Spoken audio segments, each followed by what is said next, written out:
Hello नमस्कार। तो कैसे हो आप सभी। स्वागत है आप सबका आपके अपने YouTube channel him study group में। तो आज हम आपके लिए एक और मॉक टेस्ट लेके हाजिर है। ठीक है, आपको पता है कि आपके मॉक टेस्ट जो वो कंटिन्यू चले हुए हैं, जिसमें आपका एचपीजी के रहता है, ठीक है, हिंदी का रहता है आपका और इंग्लिश का, तीनों का मिक्स पोर्शन आपका रहता है। ठीक है, टोटल आपके 30 क्वेश्चन है और 30 क्वेश्चन में से आउट ऑफ आपका स्कोर कितना होता है वो अपने कमेंट सेक्शन में कमेंट करके जरूर बताना है। ठीक है, आप हमारे टेलीग्राम चैनल से भी जुड़ सकते हो। तो टेलीग्राम चैनल का लिंक जो वो डिस्क्रिप्शन में दे रखा है, वहाँ से आप टेलीग्राम चैनल से जुड़ सकते हो। ठीक है, फिर आपका जो मतलब ये मॉक टेस्ट है ये टोटल से 10 से 15 मिनट तक का रहता है और हर रोज़ जो आपकी वीडियो है शाम को 7:30 बजे अपलोड होती है। तो आपने टाइम से वीडियो को वॉच आउट कर लेना है। तो ज़्यादा टाइम लेते हुए स्टार्ट करते हैं आज का फर्स्ट क्वेश्चन। आज का फर्स्ट क्वेश्चन है कि बाबा रुद्र सिंह का डेरा किस जिले में स्थित है। तो बाबा रुद्र सिंह का डेरा किस जिले में स्थित है। ऊना जिले में स्थित है, चंबा में, कांगड़ा में या हमीरपुर में। तो बाबा रुद्र सिंह का डेरा जो है वो ऊना जिले में स्थित है। ठीक है, बाबा रुद्र सिंह का जी का डेरा ऊना जिले में स्थित है। चलते हैं नेक्स्ट क्वेश्चन की ओर। नव वर्ष का त्यौहार लोसर कहाँ पर मनाया जाता है। तो ये क्वेश्चन बोलता है आपको कि नव वर्ष का जो त्यौहार है लोसर ये कहाँ पर मनाया जाता है। तो ये त्यौहार जो आपका ये मनाया जाता है ऊना में, चंबा में, लाहौल स्पीति में या हमीरपुर में। तो नव वर्ष का त्यौहार जो है लोसर ये मनाया जाता है लाहौल स्पीति में। ठीक है, लाहौल स्पीति में जो आपका नव वर्ष का त्यौहार लोसर मनाया जाता है। चलते हैं नेक्स्ट क्वेश्चन की ओर। नेक्स्ट क्वेश्चन आपका कांगड़ा पेंटिंग शैली के मुख्य विषय क्या है। ठीक है, कांगड़ा पेंटिंग शैली जो उसका मुख्य विषय क्या है। तो युद्ध क्षेत्र है, राज दरबार है, प्राकृतिक सौंदर्य या भगवान राधा और कृष्ण है। तो कांगड़ा जो आपकी पेंटिंग शैली है उसका मुख्य विषय जो है वो राधा और कृष्ण है। ठीक है, राधा और कृष्ण, भगवान राधा और कृष्ण जो वो कांगड़ा पेंटिंग शैली का मुख्य विषय है। चलते हैं नेक्स्ट क्वेश्चन की ओर। नेक्स्ट क्वेश्चन ये है कि कांगड़ा की दुल्हन व गद्दड़ किसकी कृतियां हैं। कांगड़ा की दुल्हन व गद्दड़ जो है किसकी कृतियां हैं। ये अमृता शेरगिल की है, अमृता प्रीतम की है, सरदार शोभा सिंह की है, रोरिक की है। तो कांगड़ा की दुल्हन व गद्दड़ जो आपकी कृतियां हैं ये सरदार शोभा सिंह की है। ठीक है, सरदार शोभा सिंह की कृतियां हैं, ये सरदार शोभा सिंह की कृतियां हैं ये। और सरदार शोभा सिंह आर्ट गैलरी कहाँ पे आपकी स्थित है। ये है अंधरेटा में, और अंधरेटा आपका कहाँ पड़ता है, कांगड़ा जिले में। ठीक है, कांगड़ा जिले में। और एक जो रोरिक आर्ट गैलरी आपकी रोरिक, ठीक है, रोरिक आर्ट गैलरी जो आपकी वो आपकी कुल्लू में। कुल्लू में कौन सी जगह पर, कुल्लू में नग्गर में। ठीक है, तो ये गैलरी आपकी पता होना चाहिए इनको, जो आर्ट गैलरी हैं। तो चलते हैं नेक्स्ट क्वेश्चन की ओर। नेक्स्ट क्वेश्चन आपका कांगड़ा कला शैली का मुख्य केंद्र कहाँ पर था। तो कांगड़ा जो कला शैली उसका मुख्य केंद्र कहाँ पर था। ज्वालामुखी में था, कांगड़ा में था, सुजानपुर में या नूरपुर में। तो कांगड़ा कला शैली का मुख्य केंद्र जो था वो आपका सुजानपुर में, सुजानपुर टिहरा। ठीक है, सुजानपुर टिहरा, सुजानपुर टिहरा जो है आपका ये कांगड़ा कला शैली का मुख्य केंद्र था। चलते हैं नेक्स्ट क्वेश्चन की ओर। नेक्स्ट क्वेश्चन है कि शिमला शहर का नाम किस देवी के नाम से पड़ा। तो शिमला शहर का नाम किस देवी के नाम से पड़ा। सुनैना देवी से, श्यामला देवी से, रेणुका देवी से। तो शिमला शहर का नाम जो है वो श्यामला देवी से पड़ा था। ठीक है, श्यामला देवी से, शिमला शहर का नाम जो पड़ा था वो श्यामला देवी से पड़ा था। चलते हैं नेक्स्ट क्वेश्चन की ओर। नेक्स्ट क्वेश्चन आपका कि हिमाचल प्रदेश के मंडी में हर्बल गार्डन किस स्थान पर है। हिमाचल प्रदेश के मंडी जिले में जो हर्बल गार्डन स्थित है वो किस स्थान पर है। वो नेहरू चौक पर है, या भंगरोट में, या सुंदरनगर में, या जोगिंद्रनगर में। तो जो आपका हर्बल मंडी जिले में हर्बल गार्डन है वो है जोगिंद्रनगर में। ठीक है, जोगिंद्रनगर में स्थित है ये, जोगिंद्रनगर में। चलते हैं नेक्स्ट क्वेश्चन की ओर। नेक्स्ट क्वेश्चन है कि हिमाचल प्रदेश के प्रथम उपराज्यपाल कौन थे। हिमाचल प्रदेश के प्रथम उपराज्यपाल तो श्री एस चक्रवर्ती थे, श्री जयवंत राम थे, मेजर जनरल हिम्मत सिंह थे, या श्री NC नंदी थे। तो हिमाचल प्रदेश के जो प्रथम उपराज्यपाल थे वो थे मेजर जनरल हिम्मत सिंह। ठीक है, और प्रथम राज्यपाल कौन थे, एस चक्रवर्ती थे। ये उपराज्यपाल है, प्रथम उपराज्यपाल। चलते हैं नेक्स्ट क्वेश्चन की ओर। नेक्स्ट क्वेश्चन है कि हिमाचल प्रदेश में बहने के बाद जो यमुना नदी है वो किस राज्य में प्रवेश करती है। हिमाचल प्रदेश को छोड़कर वो यमुना नदी जो हिमाचल प्रदेश को छोड़ने के बाद जो किस राज्य में प्रवेश करती है। तो पंजाब में करती है, उत्तराखंड में करती है, उत्तर प्रदेश में करती है, हरियाणा में। तो हिमाचल प्रदेश में बहने के बाद जो यमुना नदी है वो हरियाणा जो आपका स्टेट है, हरियाणा स्टेट में प्रवेश करती है। ठीक है, हरियाणा स्टेट में। चलते हैं नेक्स्ट क्वेश्चन की ओर। नेक्स्ट क्वेश्चन आपका कि चंबा में रावी और चिनाब को अलग करने वाली पर्वत श्रेणी कौन सी है। तो चंबा में रावी और रावी और चिनाब को अलग करती है वो पर्वत श्रेणी कौन सी है आपकी। वो जास्कर है, पीर पंजाल है, लद्दाख है, या धौलाधार है। तो जो चंबा में रावी और चिनाब को अलग करने वाली श्रेणी है वो आपकी पीर पंजाल श्रेणी। ठीक है। पीर पंजाल श्रेणी जो है वो चंबा में रावी और आपका चिनाब को अलग करती है, पीर पंजाल, ठीक है, पीर पंजाल। चलते हैं नेक्स्ट क्वेश्चन की ओर। नेक्स्ट क्वेश्चन आपका ये बोलता है कि अब आपका हिंदी का आ गया, ठीक है। हिंदी का आपका एचपीजी के खत्म है, अब हिंदी के रहेंगे आपके 10 क्वेश्चन और 10 क्वेश्चन आपके रहेंगे फिर जर्नल इंग्लिश के, ठीक है। जर्नल इंग्लिश के 10 क्वेश्चन रहेंगे आपके, और आपने अपना स्कोर कमेंट सेक्शन में जरूर बताना है कि 30 में से आउट ऑफ 30 में से आपने कितने करेक्ट करें हैं। तो सदगुण में कौन सी संधि है? तो सदगुण में गुण संधि है, दीर्घ संधि है, या स्वर संधि है, व्यंजन संधि है। तो सबसे पहले तो आपको संधि विच्छेद करना आना चाहिए। तो सदगुण, जब सदगुण का संधि विच्छेद करेंगे तो ये हो जाएगा 7 जमा गुण, 7 जमा गुण। और जहाँ भी हलांत आ जाता है वो संधि हो जाती है आपकी व्यंजन संधि। कौन सी संधि होती है? व्यंजन संधि हो जाती है, जहाँ पे आपका हलांत आ जाता है, ठीक है। तो सदगुण में जो आपका संधि है वो आ जाएगी व्यंजन संधि। ये सदगुण संधि का फर्स्ट रूल है, जिसमें क्या होता है कि जैसे ये त है, थ है, द है, ठीक है, ध है, न है, ये आपकी व्यंजन संधि है। इसका फर्स्ट रूल है कि जहाँ पे जो होता है वर्ड का जो आपका पूरा शब्द है उसका तृतीय अक्षर जो होगा, जैसे ये सद जो आपका तृतीय अक्षर आ जाए बीच में, जैसे सद आ गया, द आ गया, तो ये किस में हो जाता है? त में चेंज होता है, ठीक है, फर्स्ट लेटर में चेंज होता है, और उसकी जगह क्या आता है? त आ जाता है, वो भी हलंत वाला। तृतीय वर्ण जो वो प्रथम वर्ण में चेंज होता है। तो इसमें हलंत आ गया, इसका संधि जो हो गया 7 जमा गुण। तो इसमें संधि कौन सी हो जाएगी आपकी? गुण संधि हो जाएगी, दीर्घ संधि, स्वर संधि या व्यंजन संधि। तो इसमें जो संधि हो जाएगी आपकी व्यंजन संधि हो जाएगी, ठीक है, व्यंजन संधि हो जाएगी। चलते हैं नेक्स्ट क्वेश्चन की ओर। नेक्स्ट क्वेश्चन है आपका ये बोलता है कि इनमें से कौन सा जंगल का पर्यायवाची शब्द नहीं है। अब आपने जंगल का पर्यायवाची शब्द बताना कि इनमें से कौन नहीं है। तो ये विपन हो गया, अटवी हो गया, कानन हो गया, ठीक है, ये सारे आपके जंगल के पर्यायवाची शब्द है, ठीक है, जंगल के पर्यायवाची। लेकिन सैंधव जो है, सैंधव हो गया, घोटक हो गया, हाय हो गया, तुरंग हो गया, ठीक है, बाजी हो गया, ये सारे जो आपके घोड़े के पर्यायवाची है। किसका? घोड़ा का पर्यायवाची है, ठीक है। सैंधव, घोटक, हाय, तुरंग ये सारे घोटक के पर्यायवाची शब्द है। और विपन, अटवी, कानन, जंगल, ये सारे जंगल के पर्यायवाची शब्द है। तो इनमें से जंगल का पर्यायवाची शब्द कौन सा नहीं है? सैंधव है। चलते हैं नेक्स्ट क्वेश्चन की ओर। नेक्स्ट क्वेश्चन है कि जो खाया ना जा सके उसके लिए एक वर्ड यूज करना, अपना एक वर्ड बताना जो खाया ना जा सके। तो उसके लिए खाद्य हो जाएगा, अखाद्य, या खाने योग्य या न खाने योग्य। तो जो खाया ना जा सके उसके लिए एक शब्द क्या हो जाएगा? अखाद्य, ठीक है, जो खाया ना जा सके उसके लिए एक शब्द अखाद्य। तो इसका राइट आंसर हो जाएगा अखाद्य, ठीक है। चलते हैं नेक्स्ट क्वेश्चन की ओर। नेक्स्ट क्वेश्चन है कि अनुरूप में कौन सा समास है। आपने बताना कि अनुरूप में समास बताना। अब अव्ययी भाव समास है, तत्पुरुष समास है, द्वंद्व समास है, बहुब्रीहि समास है। तो अनुरूप में जो समास आपने बताना है कि कौन सा समास है। तो आपको पता होना कि जहाँ भी आपका उपसर्ग लग जाए, ठीक है, उपसर्ग आ जाए। उपसर्ग कौन कौन से? अ आ जाए, अनु आ जाए, ठीक है, आ जाए, ठीक है, यथा आ जाए, प्रति आ जाए, निर आ जाए, भर आ जाए, ठीक है, ये सारे उपसर्ग लग जाएं आपके तो वो समास कौन सा होता है? अव्ययी भाव समास हो जाता है। जिस पद का पहला पद प्रधान होता है, जिस समास का पहला पद प्रधान होता है वो समास कौन सा होता है? वो होता है आपका अव्ययी भाव समास। तो अनुरूप में कौन सा समास है? अनुरूप में जो समास आपका अव्ययी भाव समास हो जाएगा। तो चलते हैं नेक्स्ट क्वेश्चन की ओर। नेक्स्ट क्वेश्चन आपका प्रयोगशाला में कौन सा समास है। तो प्रयोगशाला का जब शब्द विग्रह करेंगे तो वो क्या आ जाएगा? प्रयोग के लिए शाला, ठीक है, प्रयोग के लिए शाला। जब इसका शब्द विग्रह करेंगे तो प्रयोग के लिए शाला के क्या आ गई? आपकी कारक विभक्ति आ गई।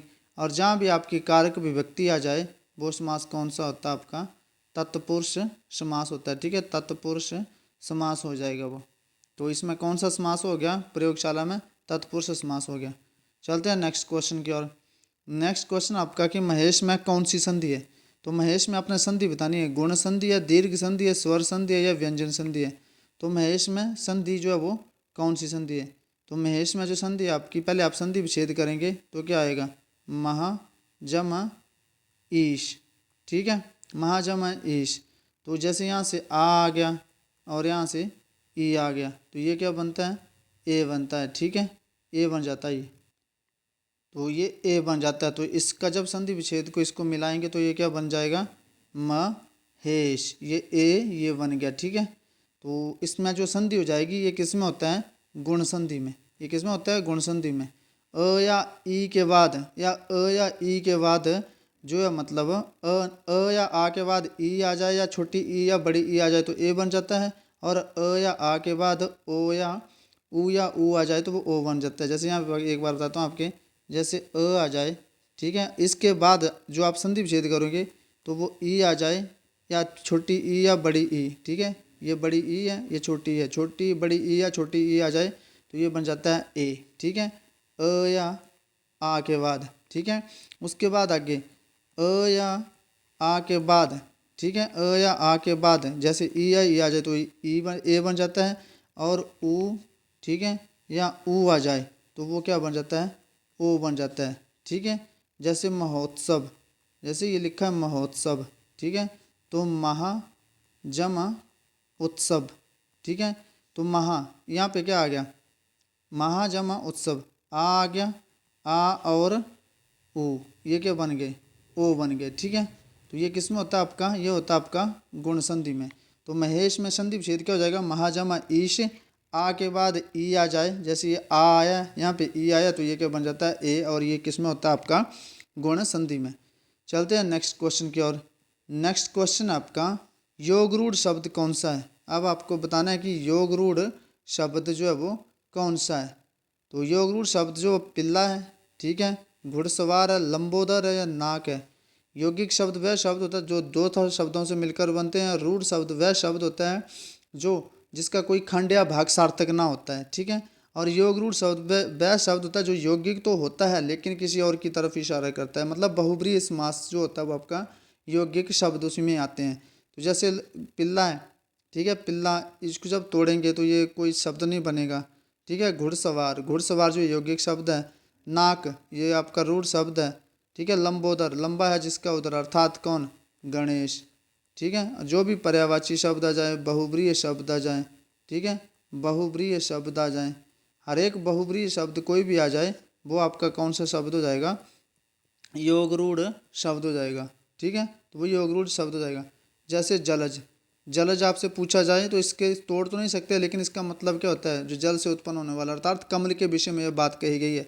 तो ये भी आपका बहुब्रीहि शब्द, बहुब्रीहि नहीं पर क्या बोलते, बहुब्रीहि तो होगा ही होगा, बहुब्रीहि समास, लेकिन कौन सा शब्द हो जाएगा, योग रूढ़। समास हो जाएगा बहुब्रीहि और शब्द हो जाएगा योग रूढ़। तो ये कंसेप्ट अपना थोड़ा सा याद रखना है। चलते हैं नेक्स्ट क्वेश्चन की ओर। नेक्स्ट क्वेश्चन आपका आ कौन सा स्वर है। तो आ स्वर कौन से हैं। तो आ स्वर बताना आपने। तो आ जो ह्रस्व स्वर है, दीर्घ स्वर है या प्लुत स्वर है। तो ह्रस्व स्वर वह स्वर होता है जिनके उच्चारण में कम समय लगता है। दीर्घ स्वर वह स्वर होता है जिनके उच्चारण में ह्रस्व स्वर से दुगना समय लगता है और प्लुत स्वर में दोनों से ज़्यादा समय लगता है। तो आ दीर्घ स्वर कौन सा है। आ जो अब आपका ये दीर्घ स्वर है, ठीक है। आ आपका दीर्घ स्वर होगा, ठीक है। और आपके ह्रस्व स्वर में क्या क्या आएगा, छोटा अ आएगा, ठीक है, छोटी ई आएगी और छोटा ऊ आ जाएगा, ये ह्रस्व स्वर में आ जाएगा। दीर्घ स्वर में क्या आ जाएगा आपका आ जाएगा, ठीक है, बड़ा आ जाएगा, बड़ी ई आ जाएगी, ठीक है, बड़ी ई आ जाएगी, फिर ऊ आ जाएगा, बड़ा ऊ आ जाएगा। और ये आपके किस में आ जाएंगे, ह्रस्व दीर्घ स्वर में। यहाँ थोड़ा ठीक कर लेना, छोटी ई आएगी यहाँ पे, ठीक है, यहाँ पे छोटी ई आएगी। तो यहाँ पे ये छोटी ई आएगी, आपने ध्यान रखना थोड़ा। बड़ा आ, बड़ी ई, बड़ा ऊ, ए आ जाएगा, ठीक है, ए आ जाएगा, ठीक है। बाकी आपका जो रह गया ओ आ जाएगा और औ आ जाएगा। ये किस में आ जाएगा, आपके दीर्घ स्वर में। ये आपका दीर्घ स्वर में आ जाएंगे, ठीक है, दीर्घ स्वर में आ जाएंगे। ये आपके ह्रस्व स्वर में, ह्रस्व स्वर में ये आपके तीन। इनको थोड़ा दोबारा से लिख देता हूँ क्लियर में, जो ह्रस्व स्वर वाले हैं। जैसे ह्रस्व स्वर है आपका तो इसमें आ जाएगा आपका छोटा अ, ठीक है, छोटी ई और छोटा ऊ, छोटा अ, छोटी ई और छोटा ऊ, ये आ जाएगा ह्रस्व स्वर में। ये आ जाएंगे आपके दीर्घ स्वर में, बड़ा आ, बड़ी ई, बड़ी ऊ, ए, ऐ, औ। और प्लुत स्वर में जैसे ओम वगैरह जो होते हैं आपका हरिओम, ये आपके सारे किस्म आते हैं प्लुत स्वर में। तो आ का पूछा तो आ कौन सा स्वर है, आ आपका दीर्घ स्वर है, ठीक है। चलते हैं नेक्स्ट क्वेश्चन की ओर। नेक्स्ट क्वेश्चन आपका कि ह कौन सी ध्वनि है। तो ह, तो वहाँ पे एक बार फिर समझाते हैं आपको कि क हो गया, ख हो गया, ग हो गया, घ हो गया, ठीक है, अंग हो गया, अ हो गया, आ हो गया, ठीक है। बाकी आपका ह हो गया। ये सारी जो ध्वनियाँ आपकी ये कंठ्य ध्वनियाँ हैं, ठीक है। ये आपकी कंठ्य ध्वनियाँ हैं, ये सारी कंठ्य ध्वनि है। तो ह कौन सी ध्वनि है आपकी? ह जो वो कंठ्य ध्वनि है। और क ये आते कौन से वर्ग में है? ये आएंगे आपके क वर्ग में, ठीक है। और ह आपकी ध्वनि कौन सी है? कंठ्य ध्वनि है। बाकी अ आ गया, बड़ा आ आ गया, ये सारे आपके कंठ्य ध्वनि है। चलते हैं नेक्स्ट क्वेश्चन की ओर।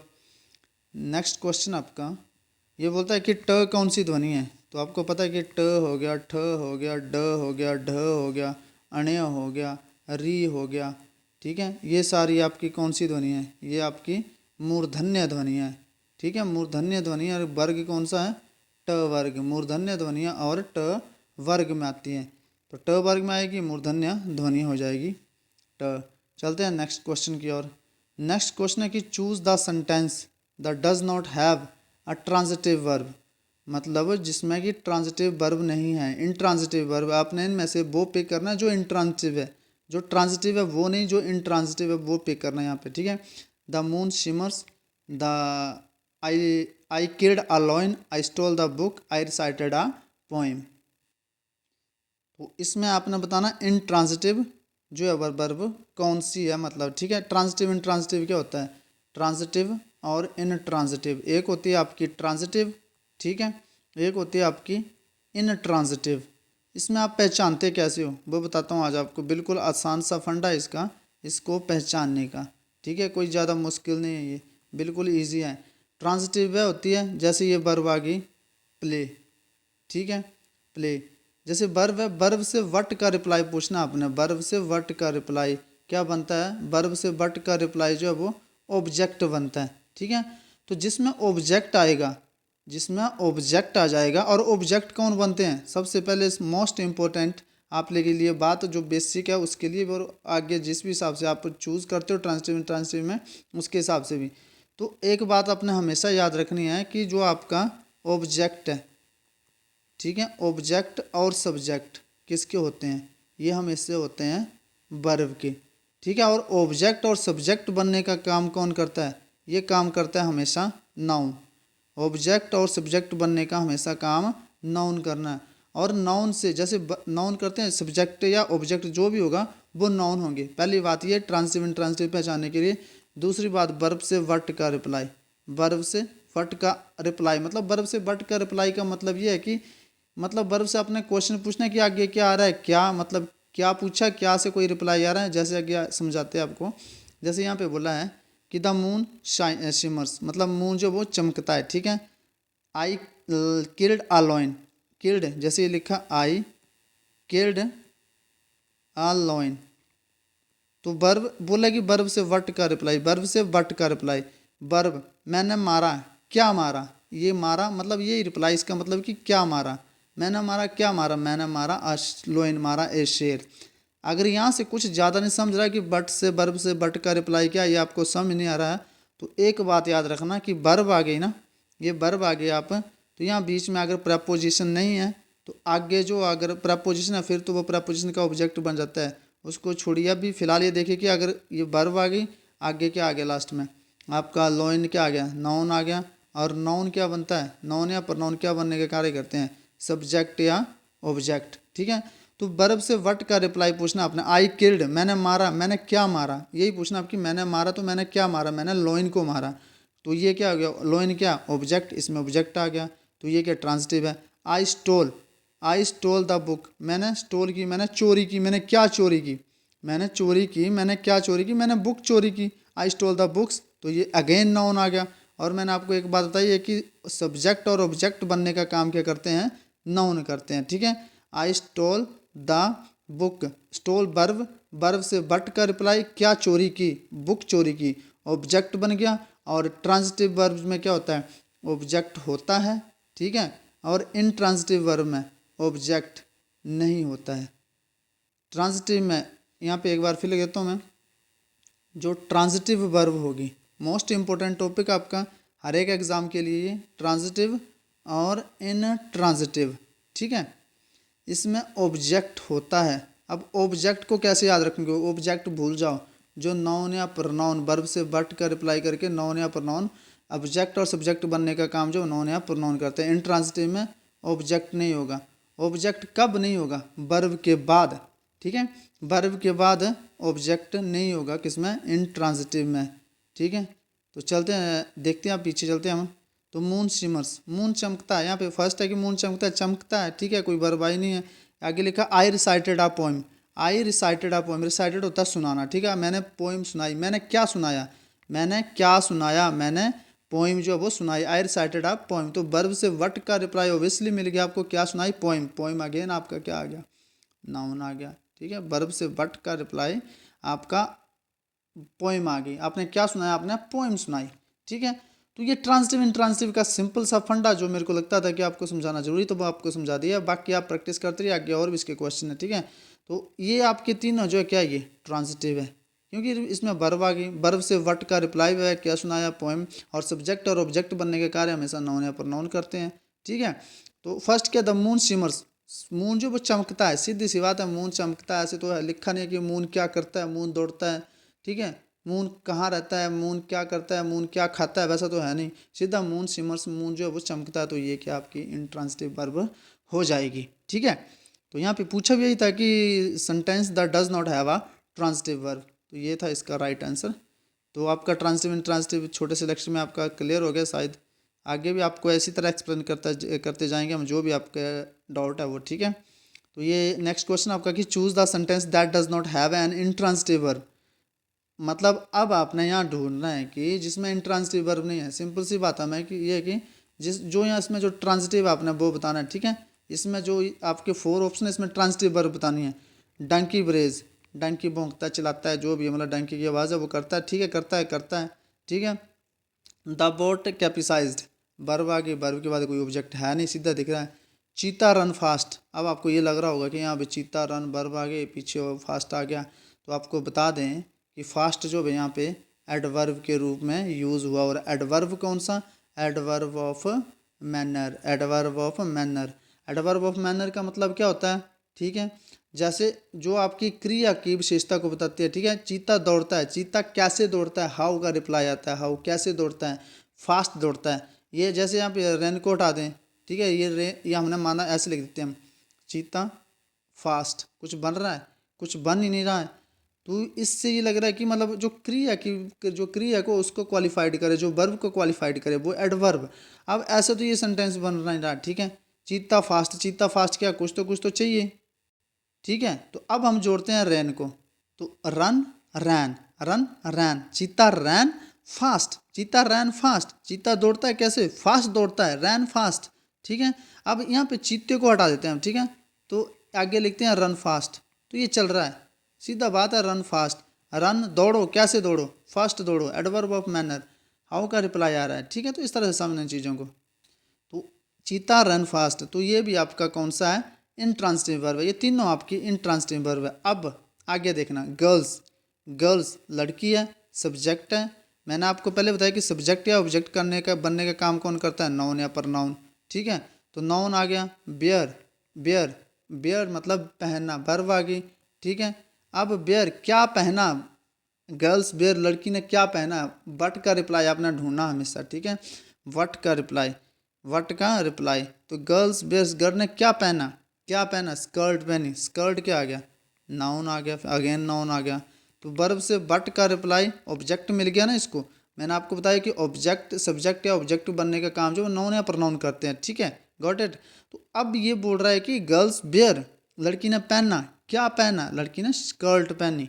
तो वर्ब से वट का रिप्लाई मिल गया। और दूसरा आपको पता है कि जो ऑब्जेक्ट बनने का काम कौन करता है, आपका सब्जेक्ट नाउन या प्रोनाउन करता है। और ट्रांसिटिव और इंट्रांसिटिव वर्ब में डिफरेंस क्या होता है, ट्रांसिटिव वर्ब में ऑब्जेक्ट होता है और इंट्रांसिटिव में ऑब्जेक्ट नहीं होता।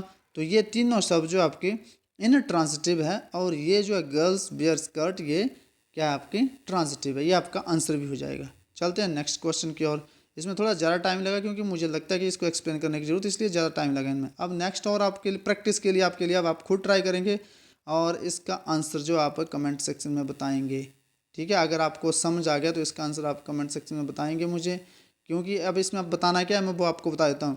Choose the sentence that does not have a transitive verb. जो ट्रांजिटिव नहीं है आपने इसमें बतानी है मेरे को कि इन ट्रांजिटिव वर्ब बतानी है, ठीक है। इन ट्रांजिटिव वर्ब बतानी है मेरे को, इन ट्रांजिटिव वर्ब बतानी है, ठीक है। तो वर्ब से वट का रिप्लाई देखना आपने, वर्ब से वट का रिप्लाई देखना कि वर्ब से जो वट का रिप्लाई है वो क्या होता है, और सेकंड ऑब्जेक्ट देखना है, ठीक है। अब आपको पता है कि ट्रांजिटिव में क्या होता है, ट्रांजिटिव वर्ब में, एक बार थोड़ा सा और एक्सप्लेन करता हूँ। ट्रांजिटिव में ऑब्जेक्ट होगा और इन ट्रांजिटिव में जो इन ट्रांजिटिव वर्ब होगी उसमें ऑब्जेक्ट नहीं होगा, ठीक है। नो ऑब्जेक्ट होगा उसमें इन ट्रांजिटिव में। तो यहाँ पे बताना है कि आपने इन ट्रांजिटिव बतानी है। Choose the sentence that does not have a transitive verb, जो ट्रांजिटिव वर्ब नहीं है तो आपने सिंपल सी बात है आपने इन ट्रांजिटिव बतानी है। फिर मैंने आपको एक्सप्लेन कर दिया वर्ब से बट का रिप्लाई, और जब बट का रिप्लाई आएगा तो ऑब्जेक्ट जो बनेगा वो नाउन या प्रनाउन बनेगा, ठीक है। तो ट्रांजिटिव में ऑब्जेक्ट होता है, इंट्रांजिटिव में ऑब्जेक्ट नहीं होता है। तो आपने मुझे इसमें बताना है कि आपकी वर्ब जो है कौन सी है, ट्रांजिटिव है या इन ट्रांजिटिव। आपने कमेंट सेक्शन में कमेंट करके ये अपना आंसर जरूर कमेंट करना, ये आपके लिए होमवर्क है। अगर नहीं आता है किसी को तो आप मुझे कमेंट सेक्शन में बता सकते हैं, बोल सकते हैं कि सर इसको एक्सप्लेन कर दीजिए, मैं इसको पूरा आपका कमेंट सेक्शन में एक्सप्लेन कर दूंगा कि क्या चीज़ है वो कैसे हो रही है, ठीक है। अगर किसी को नहीं आएगा तो वो मुझे कमेंट सेक्शन में कमेंट कर सकता है, मैं उसी में ही उनको सॉल्व करके उसी में उसके आंसर दे दूंगा साथ के साथ में।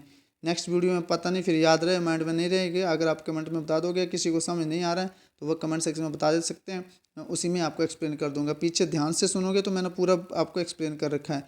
एक बार इनको पढ़ भी लेता हूँ मैं। जैसे माधुरी पेंटेड अ पिक्चर, ठीक है, सिंपल सा। The young man walk fast, ठीक है। नेक्स्ट है young boy like chocolate I run the half marathon. आपने मुझे ये बताना है कि इसमें जो है इंट्रांजिटिव वर्ब कौन है, ठीक है। कमेंट सेक्शन में जरूर कमेंट करके बताना है। और आपको अगर नहीं आता आंसर तो जैसा कि मैंने बताया कि आपको इसी में मैं एक्सप्लेन करके आप मुझे बता देना कि सर हमें इसका आंसर नहीं आ रहा। कमेंट्स में कमेंट करके आप लिख सकते हो कि I can't find the answer, तो मैं उसमें से बता दूंगा आपको एक्सप्लेन करके कमेंट सेक्शन में। बाकी अगर जिसको आता है वह कमेंट सेक्शन में अपना आंसर बताएंगे। चलते हैं नेक्स्ट क्वेश्चन की ओर। नेक्स्ट क्वेश्चन आपका बहुत ईजी क्वेश्चन है। The sun dash rises in the west, sun rises in the west, तो क्या भरा जाएगा, एडवर्ब आएगा कोई नहीं कोई, या फिर एडवर्ब आएगी या क्या आएगी। आप अपना आंसर कमेंट सेक्शन में हमें बताइएगा, ठीक है।